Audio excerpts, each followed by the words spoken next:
तो function of operating system के बारे में अपन डिस्कस करेंगे कि फंक्शन ऑफ ऑपरेटिंग सिस्टम मतलब बेसिकली क्या फंक्शन है ऑपरेटिंग सिस्टम के।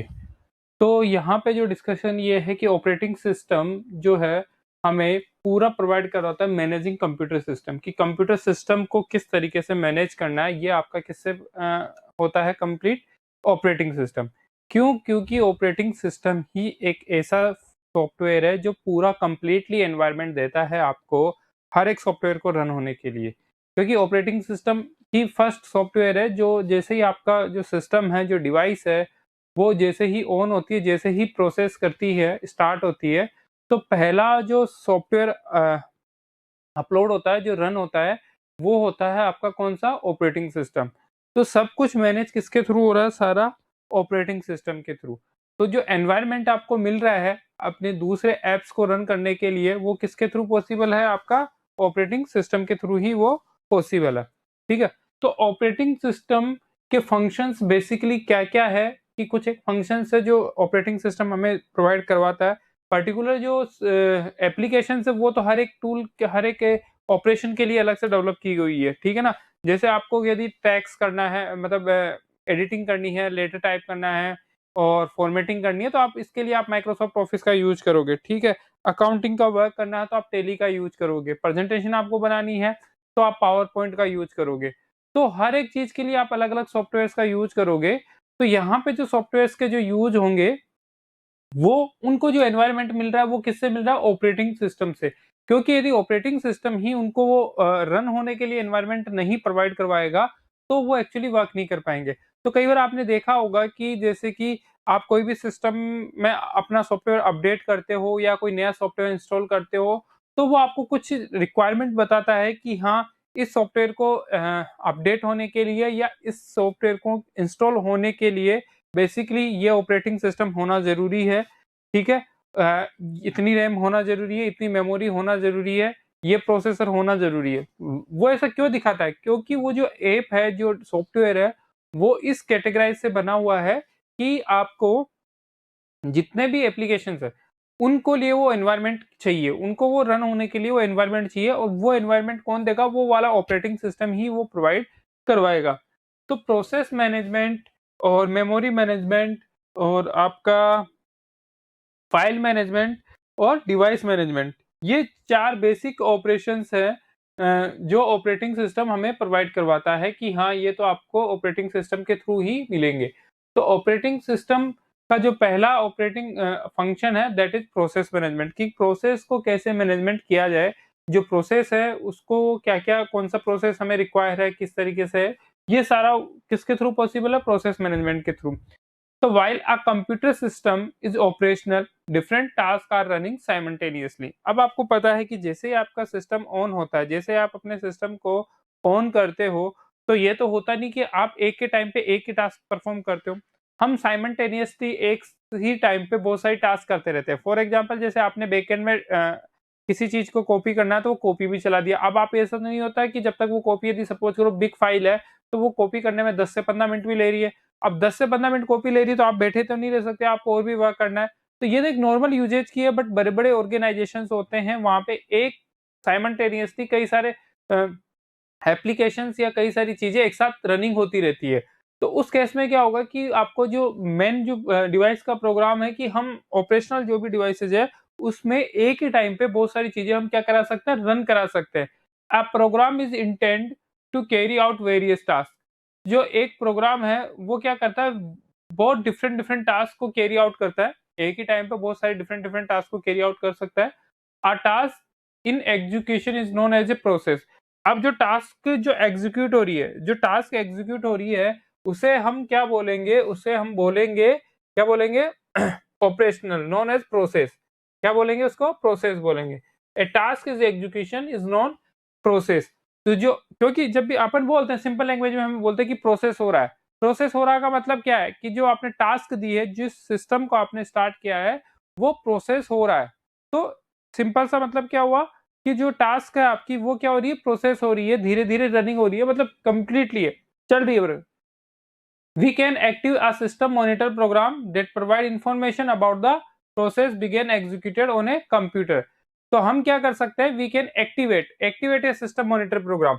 हम एक सिस्टम मॉनिटर प्रोग्राम, मॉनिटर मतलब आपको पता है कि आपकी जो भी सिस्टम से जो भी सारी कुछ भी चेंजेस आप कर रहे हो या आप उसमें कोई भी एक्टिविटी कर रहे हो, वो सब चीजें मॉनिटर होती है। जैसे कि आपका वेब कैम्स है, आपने सिक्योरिटी कैमरास लगा रखे हैं अपने घर के अंदर, तो वो क्या करते हैं, वो मॉनिटरिंग करते हैं, ठीक है ना। आपकी जो भी मूवमेंट होती है उसको सब मॉनिटरिंग करते हैं।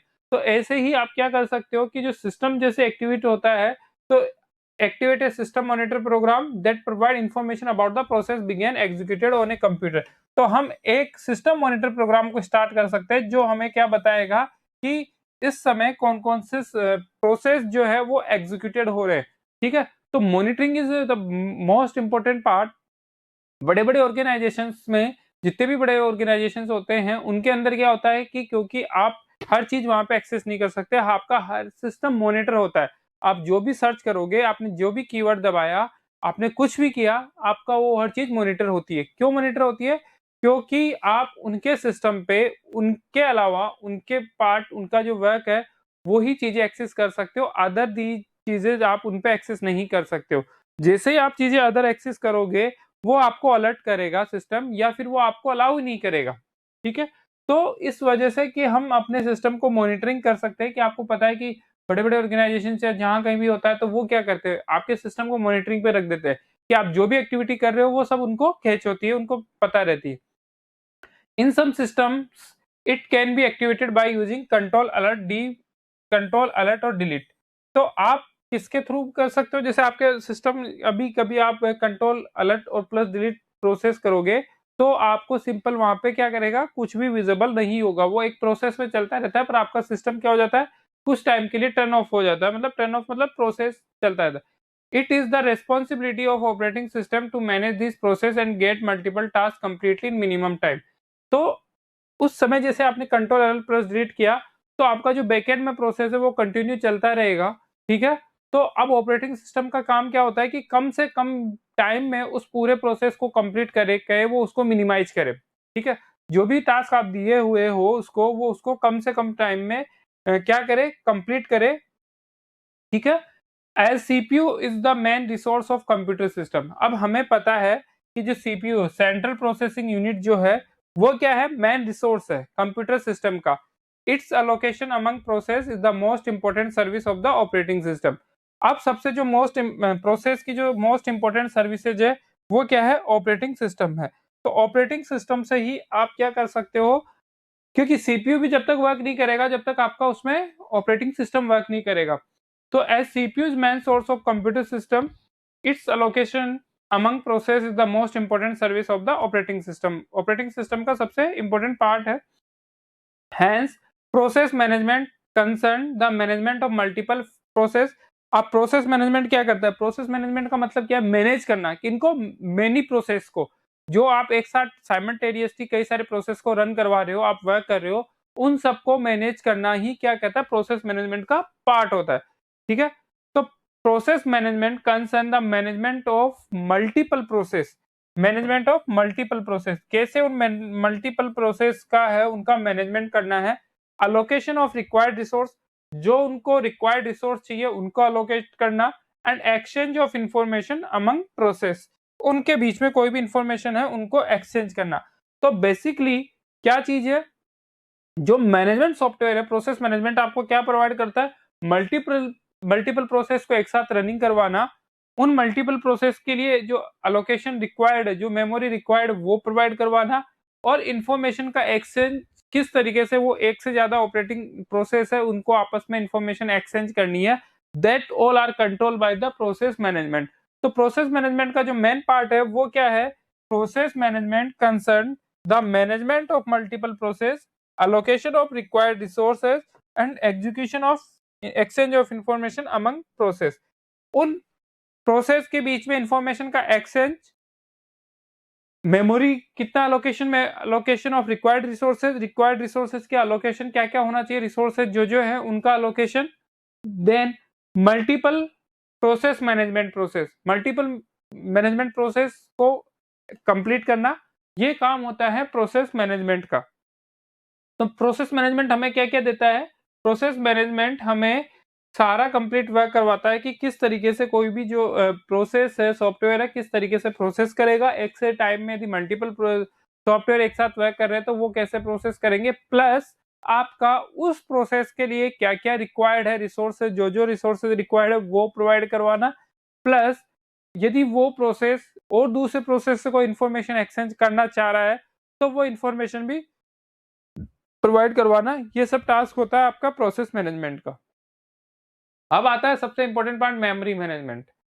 आप आपको भी पता है कि मेमोरी का सबसे इंपॉर्टेंट रोल होता है, क्योंकि मेमोरी का मैनेजमेंट आप जब तक नहीं करोगे तब तक आपको सिस्टम के अंदर जितने भी प्रोसेस चलाने कितनी मेमोरी एक्वायर होएगी और ये सब कुछ आपको किसके थ्रू पता लगेगा, मेमोरी मैनेजमेंट के थ्रू। तो प्राइमरी और main memory of a computer system is usually limited. अब हमें पता है कि जो सिस्टम की जो प्राइमरी मेमोरी है वो भी फिक्स होती है और मेन मेमोरी है वो भी फिक्स होती है। The main task of memory management is to give allocate and take free memory from running process. अब क्योंकि आपको पता है कि यदि कोई चीज फिक्स होती है और उसको डिस्ट्रीब्यूट करना है तो आपको क्या करना होगा कि आप क्या करोगे उस केस में, आप कम से कम जितनी रिक्वायर होती है, रिक्वायरमेंट जिन जिनकी हो वो उसको डिस्ट्रीब्यूट करोगे। ठीक है, ऐसा नहीं है कि आपके पास बहुत सारी है तो आप सबको कितनी भी दे देते हो, ऐसा नहीं होता। तो सेम ऐसे यहाँ पे होगा, क्योंकि हर एक प्रोसेस को रन करने के लिए मेमोरी की रिक्वायर होगी, दैट्स इट। बिना मेमोरी के रिक्वायर के आप वो प्रोसेस क्या नहीं कर सकता, वर्क नहीं कर सकता। तो सभी प्रोसेस को वर्क करने के लिए हमें किसकी रिक्वायर होगी, मेमोरी की। और मेमोरी क्या है, लिमिटेड है, फिक्स है। अब उस फिक्स मेमोरी में से यदि सभी को प्रोसेस को मेमोरी रिक्वायर करना है तो उसको डिस्ट्रीब्यूट करना होगा। तो वो किसके थ्रू पॉसिबल है, प्रोसेस मेमोरी मैनेजमेंट के थ्रू। वो किसके थ्रू पॉसिबल है, मेमोरी मैनेजमेंट के थ्रू। तो मेमोरी मैनेजमेंट क्या करता है, मेमोरी मैनेजमेंट आपके पास जो अवेलेबल मेमोरी है उससे जितने भी प्रोसेस वर्क कर रहे हैं उनको कुछ एक जितना हो सके रिक्वायर वो मेमोरी प्रोवाइड करवाता है। तो मेमोरी मैनेजमेंट का मतलब क्या होगा कि मेन मेमोरी जो है कंप्यूटर की और प्राइमरी मेमोरी, मेन मेमोरी और प्राइमरी मेमोरी वो क्या होता है, कंप्यूटर सिस्टम की लिमिटेड होती है। ठीक है, अब the main task of memory management is give to allocate and take free memory from running process. अब जो मेन टास्क वो क्या है, आपकी मेमोरी अलोकेट करना। ठीक है, और फ्री जो मेमोरी बची है उसको क्या करना, रनिंग प्रोसेस से जो फ्री मेमोरी बची हुई है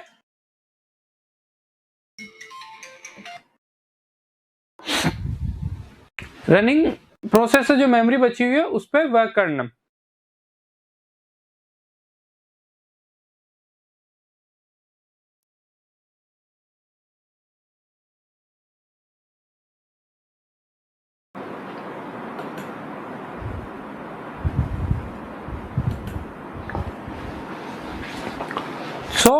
जो टास्क है वो क्या है, आपकी जो रनिंग मेमोरी है उसको प्रोसेस करवाना। Since there are multiple process at a time, हमें पता है कि मल्टीपल प्रोसेस एक ही टाइम पे रन हो रहे हैं। ठीक है, there arise a need of to dynamically allocate and free memory to the process. अब क्या होगा कि क्योंकि आपके पास पहले अपने डिस्कस किया है कि जो मेमोरी है वो क्या है, लिमिटेड है और फिक्स है, और उसी मेमोरी को हमें रिसोर्सेज में जितने भी है उसमें क्या करना है, डिस्ट्रीब्यूट करना है। उसमें क्या करना है, डिस्ट्रीब्यूट करना है। अब जब आप डिस्ट्रीब्यूट करोगे मेमोरी को तो क्या होगा कि जो फिक्स मेमोरी है तो मैनेजमेंट किस तरीके से करना है कि कितनी तो हमें उस प्रोसेस को रन करने के लिए मेमोरी की रिक्वायरमेंट है वो देना, एंड जो फ्री बची हुई है रनिंग प्रोसेस से वो वापस से लेना, उसको अलोकेटेड करना और दूसरों को। Since there are multiple process running at a time there arise a need to dynamically allocated and free memory to the process. अब जब भी कोई प्रोसेस रन होता है तो उसको क्या रिक्वायर रहती है, मेमोरी की रिक्वायर रहती है। तो मेमोरी की रिक्वायर रहेगी तो एक तो उसको डायनामिकली मेमोरी चाहिए। ठीक है, डायनामिकली मतलब उसको रन होने के लिए एक मेमोरी, प्लस यदि वो जो टास्क कर रहा है, यदि वो कुछ सेव कर रहा है या और कुछ कर रहा है, वो प्रोसेस करना है, उसके लिए उसको अलग से सेपरेट मेमोरी की रिक्वायर रहेगी। तो हर एक प्रोसेस जो कि रनिंग हो रहा है उसको डायनामिकली मेमोरी की रिक्वायर होगी ही होगी, बिना मेमोरी के वो रन नहीं हो सकता। क्योंकि आपने देखा होगा कि जैसे आप अपनी मोबाइल भी पे ऐप भी चलाते हो तो उस ऐप को रन करने के लिए भी आपका जो डिवाइस है वो उसको मेमोरी प्रोवाइड करवाता है। ठीक है, तो डिवाइस के अंदर आप देखते होंगे कि फ्री मेमोरी आप जब तक अवेलेबल नहीं, कई बार हमारा सिस्टम इतना या डिवाइस हैंग हो जाती है, क्यों हो जाती है, क्योंकि उसको फ्री मेमोरी ही अवेलेबल नहीं होती है। तो फ्री मेमोरी करवाना किसका काम है? मेमोरी मैनेजमेंट का। तो यहाँ पे क्या करते हैं कि जो मल्टीपल प्रोसेस एक साथ रन हो रहे हैं तो डायनामिकली सबको मेमोरी चाहिए। डायनामिकली क्या चाहिए? सबको मेमोरी चाहिए, क्योंकि मल्टीपल प्रोसेस को रन करने के लिए मल्टीपल मेमोरी चाहिए। हर एक प्रोसेस को रन करना है, यदि एक ही टाइम पे आप 5 प्रोसेस रनिंग करवा रहे हो, 5 टास्क एक एट टाइम पे आप एग्जीक्यूट करवा रहे हो, तो आपको पांचों के लिए अलग-अलग सेपरेट मेमोरी चाहिए, जो कि डायनामिकली होगी। ठीक है? डायनामिकली मेमोरी मतलब जो चेंज होती रहती है, जो फिक्स नहीं होती कि अभी आपने यूज किया है इस प्रोसेस के लिए, बाद में जैसे इस प्रोसेस का टास्क कंप्लीट हुआ, दूसरा प्रोसेस स्टार्ट होगा, तो उस मेमोरी को वो भी यूज कर सकता है। तो process they arise a need dynamically allocated and free memory to the process. उनको फ्री मेमोरी और डायनामिकली मेमोरी दोनों ही को ही रिक्वायर रहेगी प्रोसेस करने के लिए। Operating system should do not it without affecting other process that are already residing in the memory. अब ऑपरेटिंग सिस्टम क्या करेगा? Should do not do it without affecting other process. अब जो बची हुई मेमोरी है वो अदर प्रोसेस जो भी चल रहे हैं उनको इफेक्ट नहीं करना चाहिए। क्यों? जो आपने अदर टास्क दे रखे वो अपनी अपनी मेमोरी का लेके काम कर रहे हैं। अब आपके पास नए टास्क आपने दे दिए तो और तो नई मेमोरी दो आप देनी पड़ेगी उनको। ये तो है नहीं कि आपने जो पुराने टास्क चल रहे हैं उनसे मेमोरी लेके आप उनको असाइन कर दो, ऐसा पॉसिबल नहीं है। तो जो मेमोरी है वो जो दी हुई है जिन टास्क को, वो तो उनके साथ एसोसिएटेड रहेगी। बट बची हुई जो मेमोरी है, तो जो ऑपरेटिंग सिस्टम है वो क्या करेगा कि उन प्रोसेस को विदाउट अफेक्टिंग, बिना अफेक्ट किए हुए, विदाउट अफेक्टिंग मतलब बिना अफेक्ट किए हुए other process that are already residing in the memory, जो ऑलरेडी रिसाइडिंग है मेमोरी के अंदर। And once the process is finish, एक बार जैसे ही प्रोसेस फिनिश तो होता है, it is again to the responsibility of the operating system to take the memory space back for re process. अब क्या होता है कि जैसे ही ऑपरेटिंग सिस्टम का काम क्या होता है, क्योंकि मेमोरी तो डायनामिकली है, अब प्रोसेस तो कंटिन्यू चलेगा नहीं। जैसे ही प्रोसेस कंटिन्यू हुआ तो मेमोरी फ्री हुई। अब जो फ्री हुई मेमोरी है उसको वापस से लेना और दूसरे प्रोसेस को रीअलोकेटेड कराना, ये काम किसका है? आपका ऑपरेटिंग सिस्टम का। क्योंकि जो डायनामिकली मेमोरी है वो फिक्स नहीं होगी आपकी, वो हमेशा चेंज होती रहेगी। तो once the process is finish, जैसे ही प्रोसेस फिनिश होता है, it is again responsibility of the operating system.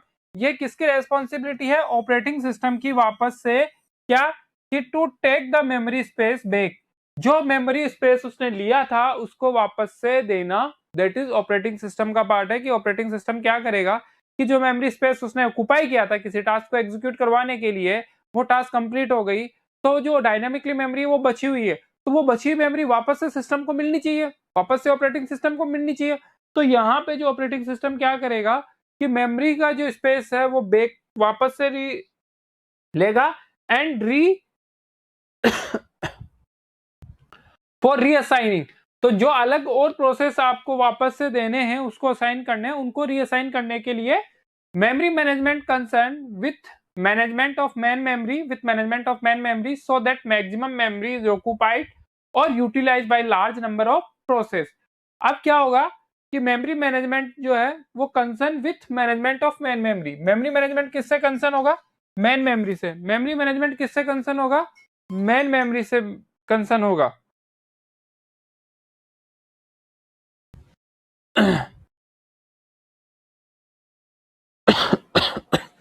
So main memory से क्या होगा आपका? मेमोरी मैनेजमेंट जो है वो मेन मेमोरी से कंसर्न होगा so that maximum memory is occupied और utilize by large number of process. तो मैक्सिमम मेमोरी जो है वो किससे ऑक्यूपाइड होगी? आपकी लार्ज नंबर ऑफ प्रोसेस। जितने नंबर ऑफ प्रोसेस आप यूज कर रहे हो तो मैक्सिमम मेमोरी उनसे ऑक्यूपाई होगी, क्योंकि जितने ज्यादा प्रोसेस आप यूज करोगे उतनी ज्यादा ही मेमोरी उनसे ऑक्यूपाई होगी, अनयूटिलाइज भी होगी by large number of process while keeping track of each and every location within the memory as free as occupied। so while keeping track of each and every location, वो क्या करेगी? हर एक location और keep track करेगी with in the memory free और as occupied. तो अब क्या करेगा? जो मेमोरी मैनेजमेंट है उसको क्या करना है? मेमोरी का मैनेजमेंट करना है, तो उसको ट्रैक करना होगा, जरूरी है उसके लिए कि कितनी स्पेस अभी ऑक्यूपाइड है और कितना फ्री है। तो हर एक टास्क, हर एक प्रोसेस जब जब भी स्टार्ट होगा तो वो उसको कंप्लीटली पता होगा कि इस प्रोसेस को यदि रन होता है, यदि रिक्वायर होती है तो उसको इतनी रिक्वायर मेमोरी की रिक्वायर जरूर होगी, तो वो पहले से उसको पता होती है। तो वो उनको रन होने के लिए स्पेस यदि उसके पास नहीं होता है तो वो क्या करेगा? उसको रन ही नहीं करने देगा। ठीक है? तो मेमोरी मैनेजमेंट का जो मेन पार्ट है वो क्या है कि मेन मेमोरी जो है, memory management of main memory so that maximum memory is occupied और utilize by large number of process. तो मेमोरी मैनेजमेंट का क्या है कि मेन मेमोरी है, जो मैक्सिमम मेमोरी है, जो ऑक्यूपाइड हो या यूटिलाइज हो bye large number of process while keeping track of each and every location within the memory is free or occupied।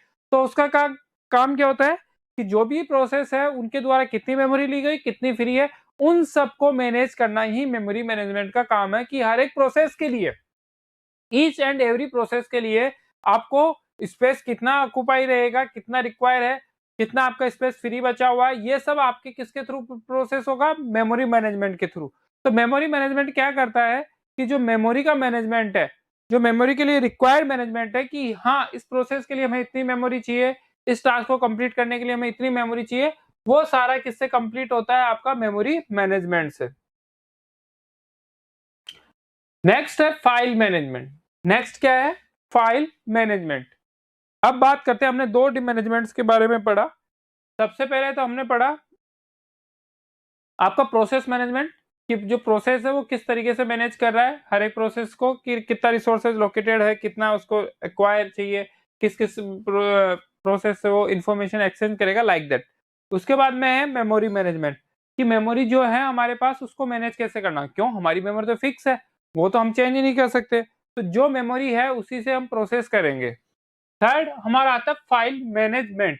तो फाइल मैनेजमेंट क्या करता है, data and program are stored as file in secondary storage of a computer system. अब क्या बताया कि आपको पता है कि जो फाइल मैनेजमेंट है उसका काम क्या होता है कि जो आपके जो डेटा, क्योंकि हमें पता है कि डेटा किसके फॉर्म में रहता है, फाइल्स की फॉर्म में रहता है डेटा, और प्रोग्राम जो है वो सेकेंडरी मेमोरी में किसके फॉर्म में स्टोर रहते हैं, फाइल की मेमोरी में स्टोर रहते हैं। किसकी मेमोरी में स्टोर रहते हैं, फाइल्स की मेमोरी में स्टोर रहते हैं। फाइल मैनेजमेंट जो है वो क्या प्रोसेस करेगा, वो फाइल की मेमोरी में स्टोर रहेंगे as file in the secondary storage of computer. Computer system की जो सेकेंडरी स्टोरेज है उसमें वो स्टोर रहेंगे। तो file management involves the creation, updation, deletion and protection of these files in the secondary memory. तो फाइल मैनेजमेंट क्या करता है, फाइल मैनेजमेंट का जो टास्क है वो क्या है, file management involves creation, updation, deletion and protection of these files in the secondary memory. जो सेकेंडरी मेमोरी है उसके अंदर क्रिएट करना, अपडेट करना, डिलीट करना और प्रोटेक्ट करना इन द सेकेंडरी मेमोरी। अब क्योंकि फाइल क्या करती है, डेटा किसके में फॉर्म में स्टोर होता है, आपका फाइल्स के फॉर्म में, और सबसे इंपॉर्टेंट रोल किसका होता है, डेटा का इंपॉर्टेंट रोल होता है। तो जब तक आपका डेटा सिक्योर नहीं है तो आप किस तरीके से वर्क करोगे। तो फाइल मैनेजमेंट क्या करती है कि जो फाइल्स है जिसके अंदर डेटा सेव है उनको किस तरीके से क्रिएट करना है। यदि आपको नया डेटा बनाना है तो कैसे बनाओगे, फाइल मैनेजमेंट के थ्रू बनाओगे। तो फाइल मैनेजमेंट क्या करती है कि नई फाइल्स को क्रिएट करना, उनको जो फाइल्स बनी उनको मॉडिफाई करना, डिलीट करना, उनको प्रोटेक्ट करना और मेमोरी में स्पेस प्रोवाइड करवाना, अपडेट करना, ये सारा किसके थ्रू पॉसिबल है, फाइल मैनेजमेंट के थ्रू। क्यों, क्योंकि डेटा किस में सेव होता है, फाइल के अंदर। तो protection is a crucial function of an operating system as multiple user can access and use a computer system। अब हर एक फाइल का जो प्रोटेक्शन है ऑपरेटिंग सिस्टम के लिए क्या होना चाहिए, एक इस तरीके से होना चाहिए कि जो जितने भी यूजर्स है वो क्या करे, उसको एक्सेस नहीं करे। सपोज करो कि आपने एक सिस्टम के अंदर मल्टीपल यूजर्स उस सिस्टम पे काम कर रहे हैं, अलग अलग यूजर्स आते हैं, अलग अलग काम करके जाते हैं, ठीक है। तो फाइल मैनेजमेंट क्या करे कि जैसे मैं अभी पर्टिकुलर सिस्टम पे काम कर रहा हूं तो मैं चाहता हूं कि जो फाइल्स मैंने बनाई वो मेरे से ही एक्सेस हो, तो वो सिक्योरिटी आपको प्रोटेक्ट होनी चाहिए। कि फाइल मैनेजमेंट क्या करेगा कि जो यूजर है उसी को एक्सेस हो, या जिस यूजर ने जिन जिन लोगों को ऑथेंटिकेट किया है उन्हीं को एक्सेस हो, चाहे डिवाइस कोई भी पर्सन यूज करे, ठीक है। तो यहाँ पे फाइल मैनेजमेंट का जो मेन टास्क होता है वो क्या होता है कि आपका जो पूरा प्रोसेस करवाना, डेटा को पूरा प्रोसेस करवाना as multiple users can access and use a computer system. Multiple users क्या करे, उसको एक्सेस करे and use a computer system. यदि एक ही सिस्टम को मल्टीपल यूजर्स एक्सेस कर रहे हैं तो फाइल मैनेजमेंट क्या करता है, उसको फाइल्स को प्रोटेक्ट भी करवाना उसका वर्क है। तो फाइल्स को प्रोटेक्ट करवाना, क्रिएट करना, अपडेट करना, डिलीट करना, that are included by file management। There must be a mechanism in place that will stop user from accessing files that belong to some other user and have not been shared with them। जैसे मैंने अभी बताया कि क्या है कि जो file management भी क्या प्रोवाइड करवाता है कि जो मेरे द्वारा जो फाइल बनाई हुई है वो मैं जिन्हीं लोगों को ऑथेंटिकेट करूं वो ही उसको एक्सेस करे या खाली मैं ही एक्सेस करूं, चाहे डिवाइस को कोई भी यूज करे। तो वो कैसे पॉसिबल है? फाइल मैनेजमेंट के थ्रू। क्योंकि कई बार डेटा इतना सिक्योर होता है हमारा, इतना कॉन्फिडेंशियल होता है कि हम हर पर्सन के साथ उसको एक्सेस शेयर नहीं कर सकते। तो ये आपको डेटा है वो किसके साथ शेयर करना है, कैसे शेयर करना है, ये सब कंट्रोल होगा फाइल मैनेजमेंट के थ्रू। तो फाइल मैनेजमेंट क्या करता है, जो सेकेंडरी मेमोरी के अंदर आपकी जितनी भी फाइल्स है उनको वो क्या करता है, मैनेज करता है। मैनेज करना मतलब उनको क्रिएट करना, अपडेट करना, डिलीट करना, मॉडिफिकेशन करना। File management system manage secondary memory, किसको मैनेज करता है? सेकेंडरी मेमोरी को मैनेज करता है। While memory management system hands the main memory of a computer system. तो file management system manage the secondary memory, ये सेकेंडरी मेमोरी को management करता है। और memory management system handle the main memory, ये किसको हैंडल करता है? मेन मेमोरी को हैंडल करता है। ठीक है, तो ये जो सेकेंडरी मेमोरी को हैंडल करता है और ये सीपीयू मेन मेमोरी को हैंडल करता है। मतलब मेन मेमोरी मतलब आपकी सब कुछ आ गई, प्राइमरी मेमोरी आ गई, सेकेंडरी मेमोरी आ गई, ऑल टाइप्स मेमोरी आ गई। और जो फाइल मैनेजमेंट सिस्टम है वो आपकी खाली सेकेंडरी मेमोरी को ही मैनेज करेगा, ना कि प्राइमरी और अदर टाइप की केस मेमोरी, इनको वो मैनेज नहीं करेगा। तो कंप्यूटर सिस्टम के अंदर जो फाइल सिस्टम है वो क्या काम करता है?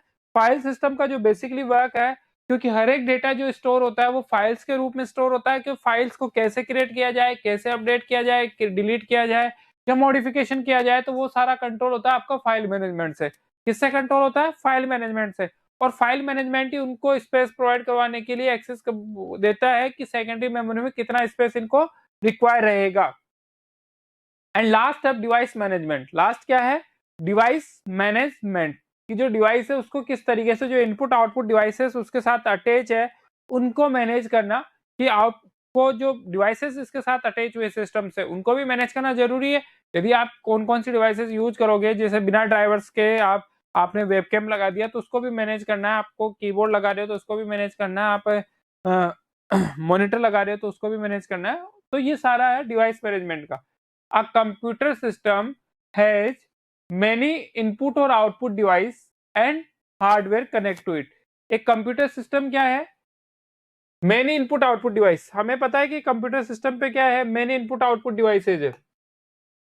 ठीक है, हमें इनपुट आउटपुट डिवाइसेस के बारे में डिस्कस किया था सबसे पहले ही, कि बहुत सारी इनपुट और आउटपुट डिवाइसेज होती है, डिपेंड करता है कि उनकी फंक्शनलिटी क्या है, वो इनपुट है या आउटपुट का यूज करती है।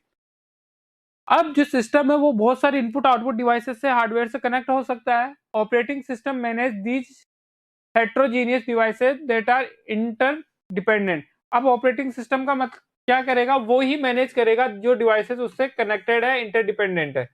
The operating system interact with the device driver and the related software for a particular device. तो ऑपरेटिंग सिस्टम ही इंटरेक्ट करेगा किससे? डिवाइस ड्राइवर से। जो उस डिवाइस के ड्राइवर्स है उनसे इंटरेक्ट करना, प्लस जो रिलेटेड सॉफ्टवेयर रिक्वायर है उनसे, उस डिवाइसेस के जो रिलेटेड सॉफ्टवेयर रिक्वायर है उनसे इंटरप्ट करना, ये किसका काम है? ऑपरेटिंग सिस्टम का ही। तो मतलब क्या है कि ऑपरेटिंग सिस्टम ही क्या वर्क करता है? ऑपरेटिंग सिस्टम ही आपका वर्क करेगा डिवाइस मैनेजमेंट के लिए। डिवाइस मैनेजमेंट के लिए आपका ऑपरेटिंग सिस्टम ही वर्क करेगा कि किस तरीके से आपको डिवाइस का मैनेजमेंट करना है। ये सारा आपका होगा डिवाइस मैनेजमेंट के थ्रू। तो इनपुट आउटपुट जो डिवाइसेज हैं और जो हार्डवेयर्स हैं वो मैनेज होंगे ऑपरेटिंग सिस्टम के थ्रू, कि किस तरीके से उन इनपुट आउटपुट डिवाइसेस को ऑपरेटिंग सिस्टम यूज करे। क्योंकि हर एक हार्डवेयर जब किसी भी एक दूसरे हार्डवेयर से कनेक्ट होता है तो उसके ड्राइवर्स या उसके सॉफ्टवेयर दूसरे हार्डवेयर में इंस्टॉल होना जरूरी है। विदाउट उनके सॉफ्टवेयर या ड्राइवर्स के कॉन्फ़िगरेशन से वो वर्क नहीं कर सकता। आज आप जब भी कभी भी पेन ड्राइव तक आप सीपीयू में लगाते हो तो उसका ड्राइवर ऑटोमेटिकली पहले इंस्टॉल हो जाता है, तब वो पेन ड्राइव आपकी सिस्टम में एक्सेस हो पाती है। ठीक है, तो यहाँ पे जो इंटरेक्ट है बिटवीन हार्डवेयर एंड आपका जो ह्यूमंस है, उन दोनों के बीच में जो इंटरप्ट का वर्क कर रहा है ऑपरेटिंग सिस्टम की, सॉफ्टवेयर और हार्डवेयर दोनों के बीच में किसका कॉम्बिनेशन हो रहा है? बीच इंटरमीडिएट कौन है? Operating system and the related software for a particular device. और जो रिलेटेड सॉफ्टवेयर है उस पर्टिकुलर डिवाइस के लिए वो प्रोवाइड करवाना या उनको मैनेज करना डिवाइस मैनेजमेंट का वर्क है। The operating system must also provide the options for configuration a particular device. अब कैसे ऑपरेटिंग सिस्टम का वर्क क्या होता है कि किस तरीके से हम पर्टिकुलर डिवाइसेस है उनको कॉन्फ़िगरेशन करें, उनका कॉन्फ़िगरेशन किस तरीके से करें पर्टिकुलर डिवाइस का, so that it may be used by an end user or some other devices। तो अब जो वर्क है यहाँ पे कि जो ऑप्शंस है कि आपको ऑपरेटिंग सिस्टम क्या प्रोवाइड करवाता है, ऑप्शंस प्रोवाइड करवाता है किसका, कॉन्फ़िगरेशन का विद पर्टिकुलर डिवाइस से किस तरीके से वो कॉन्फ़िगरेट होए ताकि आप उस ऑपरेट डिवाइस को यूज कर सको और अदर डिवाइसेस को आप यूज कर सको उस ऑपरेटिंग सिस्टम के लिए या उस हार्डवेयर से उसको कनेक्टिविटी प्रोवाइड करवा सकते हो। Just like files, device also need a security measure and their access. जैसे फाइल से वैसे ही डिवाइस भी क्या करेगी, also need a security measure and their access to different devices must be restricted by the operating system. अब files के जैसे अभी हमने फाइल्स के बारे में पढ़ा, फाइल मैनेजमेंट क्या प्रोवाइड करवाता है, प्रोटेक्शन प्रोवाइड करवाता है। हमारी फाइल्स को दूसरे यूजर्स या दूसरे जो अनऑथेंटिकेट पर्सन्स है उनको एक्सेस करने से क्या करवाता है, प्रोटेक्ट करवाता है, कैसे भी, चाहे वो पासवर्ड प्रोटेक्ट करवाए या कैसे भी प्रोवाइड करवाए ताकि अदर यूजर्स उसको क्या नहीं कर सके, एक्सेस नहीं कर सके। तो सेम उसी तरीके से device also need security measures and their access to different devices must be restricted. तो डिवाइस मैनेजमेंट भी क्या होता है कि सिक्योरिटी पर्पज से डिवाइस जो मैनेजमेंट है वो भी हमें सिक्योरिटी प्रोवाइड करवाता है ताकि हमारी डिवाइस और दूसरे किसी यूजर से क्या नहीं कर सके, यूज नहीं हो सके। जैसे आप क्या करते हो, इसके लिए आप क्या करते हो, पासवर्ड कर लगा के रखते हो अपने सिस्टम के अंदर। तो जब भी आप सिस्टम को ऑन करते हो नॉर्मली या तो आप बिना पासवर्ड रखता है तो वो बिना पासवर्ड लॉगिन हो जाता है, क्योंकि सबके लिए जो भी टाइप का स्पेस अवेलेबल है, सब कुछ अवेलेबल है, वो सभी यूजर्स के लिए अवेलेबल रहेगा। बट आपने यदि अलग अलग यूजर्स बना रखे हैं, एक ही सिस्टम में हम अलग अलग यूजर्स बना सकते हैं और उनको अलग अलग टास्क असाइन कर सकते हैं।